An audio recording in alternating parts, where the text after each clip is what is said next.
Hi hello welcome to our channel. నేను మేసిరి. ఈరోజు మనం చెప్పుకోబోయే కథ ఇష్టమైన సకుడా పార్ట్ 244. ఈ కథలో చివరికి వచ్చేసరికి మీకు సర్ప్రైజ్ ఉంది. కథ నచ్చితే లైక్ చేసి కామెంట్ చేయడం మర్చిపోకండి. హర్ష లేట్ అయిందిగా, పడుకుందాం. వేద పడుకోబోతుంటే ఆమె రెక్క పట్టుకుని దగ్గరికి లాక్కున్నాడు. ఏం చేశావు మెరీనాని? అతను అడిగిన ప్రశ్నకి వేద సమాధానం చెప్పలేదు కాసేపు. హర్ష చెప్పు. అది నన్ను బెదిరించింది హర్ష. నీ లైఫ్లోకి వస్తానని ఛాలెంజ్ చేసింది. అందుకే అందుకే గగన్తో కలిసి వార్నింగ్ ఇచ్చావా అని అడిగాడు హర్ష. ఎవరన్నారు?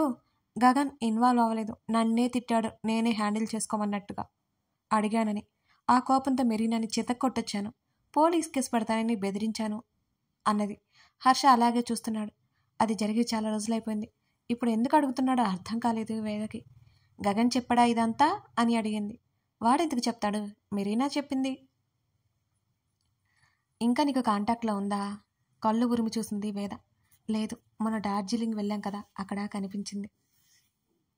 నాకంత కోపం రాదు, కానీ నువ్వు తన్ని కిస్ చేశావు అని చెప్తుంది. అదంతా అబద్ధమని 2 పీకొచ్చాను అని వేద అనగానే ఈసారి హర్ష గుటకలు మింగాడు. అంత మాటందా? నువ్వు కరెక్ట్ వేద, బాగా బుద్ధి చెప్పి వచ్చావు అని హర్ష టక్కున మాట మార్చాడు, తన భాగోతం బయటపడుతుందని.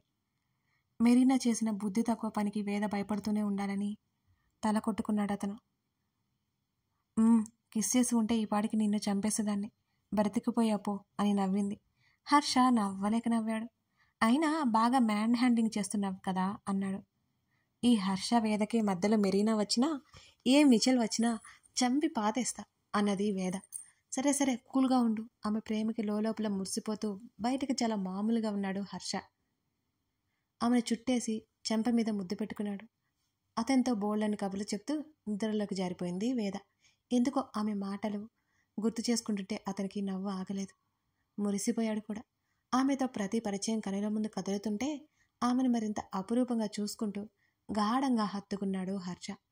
ఈ వేదవతి లేని జీవితం తనకి జీవితమే కాదు. ఆకాశంలో నక్షత్రాలు నిశీధిలో మినుగురుల్లా జిగేలుమంటున్నాయి.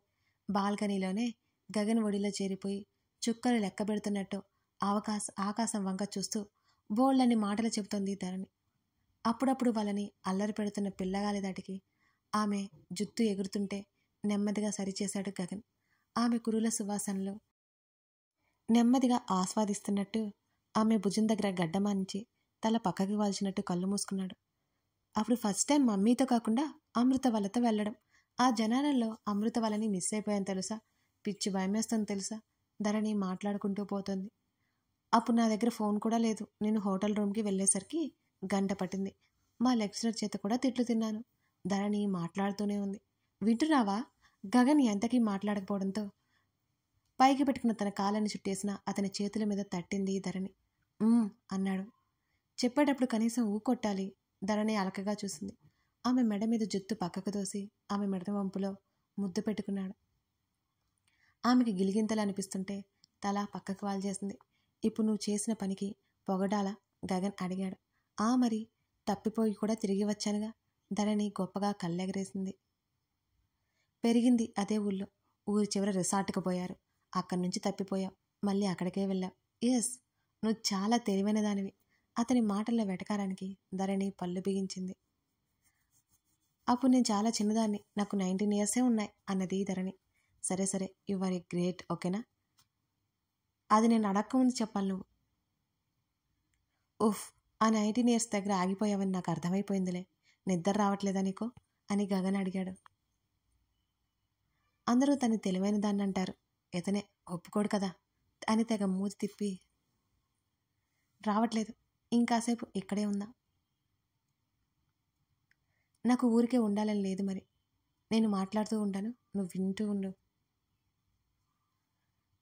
అప్పుడు నాకేంటి లాభం? భార్య దగ్గర లాభం నష్టం అంట. ధరణి పైకనలేదు. తన పెద్ద పెద్ద కళ్ళతో తన కోపాన్ని బయటపెట్టింది ఆమె. ఆమె ఫీలింగ్స్ అతనికి అర్థమైనట్టుగా అతను సన్నగా నవ్వాడు. అది ధరణి చూడలేదు. చెప్పు, నాకేంటి లాభం? నువ్వు పక్కా బిజినెస్ మ్యాన్లా మాట్లాడుతున్నా. అవును కదా, లాభ నష్టాలు బేరీజు వేసుకోవాలి. అతనే పెదవి విరిచి ఇందాకటి నుంచి ఆమె అదే పొజిషన్లో ముడుచుకుని కూర్చుందని కాళ్ళు కిందకి లాగాడు ఆమెవి. ఏం కావాలి ఏంటి అని అడిగింది ధరణి. ఇంప్రెస్ అవ్వాలి నేను అన్నాడు. నేనేం చేసినా నువ్వు ఇంప్రెస్ అవ్వవు అని ధరణి ముఖం ముడుచుకుపోయింది.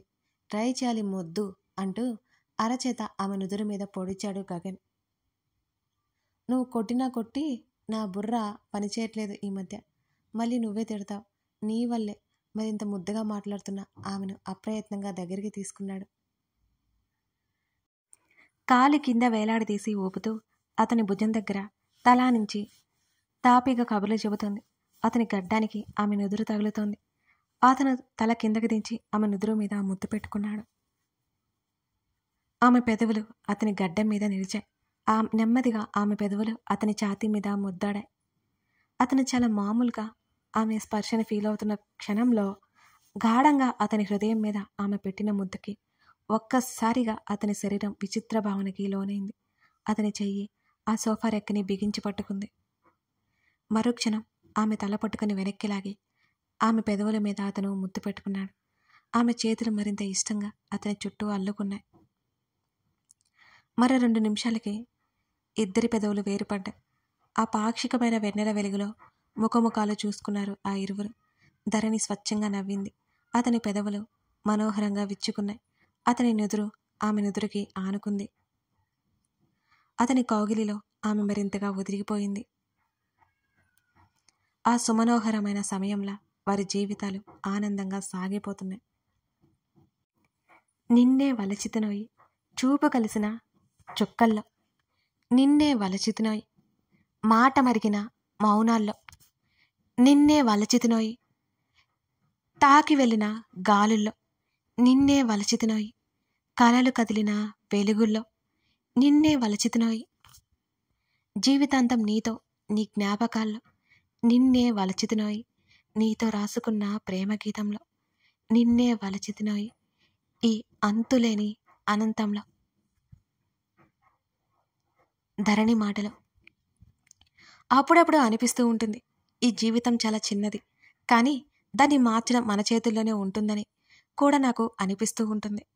ఒక్కసారిగా నా గతం నుండి నా వర్తమానం నాకు తలంపుకొస్తూ ఉంటుంది. ఏదో అలజడి, ఇంకేదో భారమైన భావం, మరి ఏదో ప్రశాంతత, ఇంకేదో సంతోషం, అంతలోనే దుఃఖం. ఇవన్నీ ఈ క్షణం అనుభవిస్తున్నా దాటుకు రావడమే జీవితం. ఏం కాదంటారా? అందమైన బాల్యం అందరూ కోరుకుంటారు, కానీ అది నాలాంటి కొందరికే దక్కుతుందేమో. ఇంకొందరికి పూట గడవడమే కష్టమవుతుంది. మరింత స్వేచ్ఛగా జీవితం సాగించే యవనం, అది కూడా నాలాంటి ఎవరికో దక్కుతుంది.